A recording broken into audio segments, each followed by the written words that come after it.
This is the review of the Mastercraft corded die grinder. I didn't actually know this existed until I saw it advertised in a flyer. I was actually looking for one of these a while ago. They're really expensive if you were to buy any of the brand name ones, Milwaukee, Makita, any of those guys. It's not really a common tool that people use as much anymore. Those of you who have ever had your car ported or polished, port and polished, that's where a lot of this might have been, a tool like this would have been used. I worked in the garage for a little bit, and we did use die grinders, an air die grinder, to deburr stuff. So it's a really handy tool.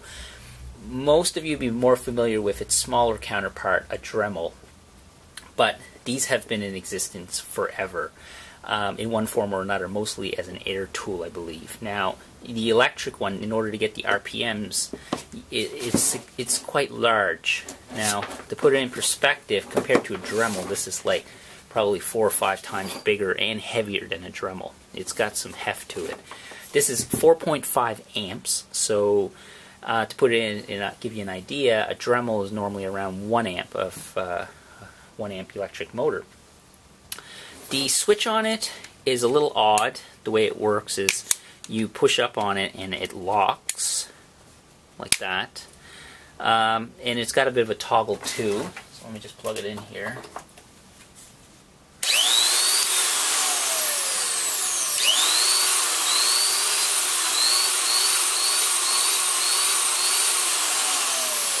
So you can flick it on if you need it, or you flick it on and lock it. So I have to use my thumb for it. I tried using it as my finger, like on some of the, if you've used an air one before. An air one is more of a paddle push, so you can use it to feather and kind of ease the action. But I'm going to mostly be using that for cutting with some cutting discs or grinding.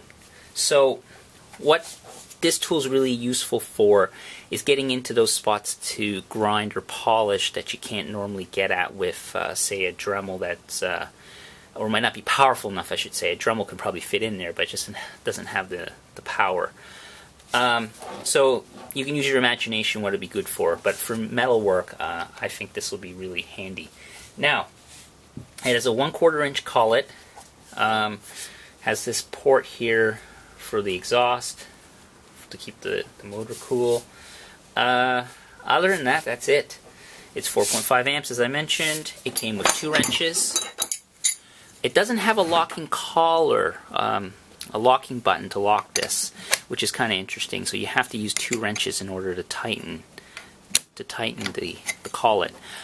No accessories came with it, so I had to purchase this separately. But it's 1/4 inch, as I mentioned, and so I put that in and I lock it in. And that's it. It's got a rubber grip up here and just a common plastic cord.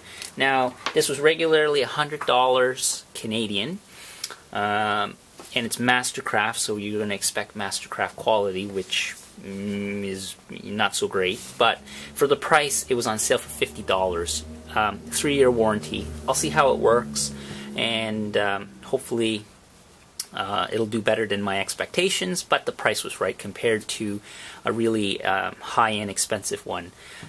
For the times I need it, I don't need to get I can't justify purchasing a really expensive one, so I'll give this a try.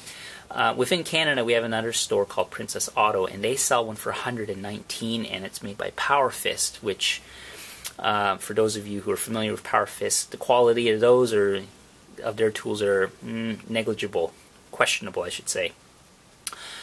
But for the price, for $50, it was worth trying. So we'll see how it lasts in the long run. But right now, I've used it a couple times, and so far it seems to work pretty well. I won't bother to turn it on to cut anything. It just cuts. It's got lots of power. So if you're interested in this tool, the price is right now. It's on sale, and it probably will go on sale in the future, like they always do with all their other tools. So that's this is a die grinder.